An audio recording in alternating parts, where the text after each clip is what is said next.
एक दिन मंदिर में बहुत बड़ा भोग लगाया गया। चांदी की थालियों में लड्डू, कचौड़ी, पूड़ी, हलवा और तरह तरह के पकवान सजे थे।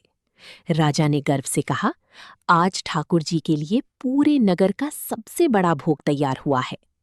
पुजारी जी ने घंटी बजाई, आरती की और प्रेम से भोग लगाया।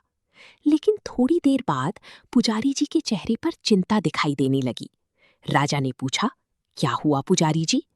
पुजारी जी बोले, महाराज, आज पता नहीं क्यों ऐसा लग रहा है जैसे ठाकुर जी भोग स्वीकार नहीं कर रहे। राजा घबरा गए।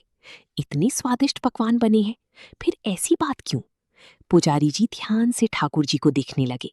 फिर धीरे से बोले, मुझे ऐसा आभास हो रहा है जैसे ठाकुर जी कह रही हूं, आज मन नहीं है, पेट ठीक नहीं लग रहा। राजा हैरान रह गए।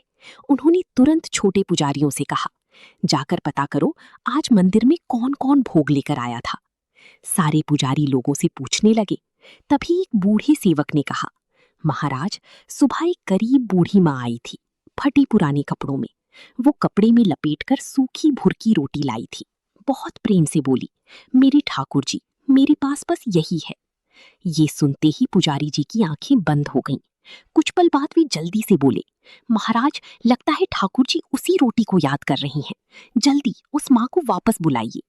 राजा ने तुरंत सैनिक भेजे। थोड़ी देर बाद वो गरीब माँ डरते डरते मंदिर आई। उसके हाथ में वही सूखी रोटी थी। माँ कांपते हाथों से बोली, ठाकुर जी, मेरे पास तो बस यही था।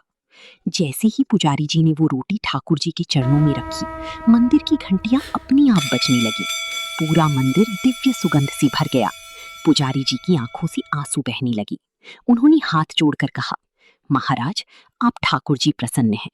राजा भावुक होकर बोले, इतनी बड़ी भोग में ऐसी क्या कमी थी? पुजारी जी मुस्कुराए और बोले, महाराज, पकवानों में स्वाद था, लेकिन इस सूखी रोटी में माँ का प्रेम था। भगवान भोजन का नहीं, भक्त की भाव का भोग लगाते हैं।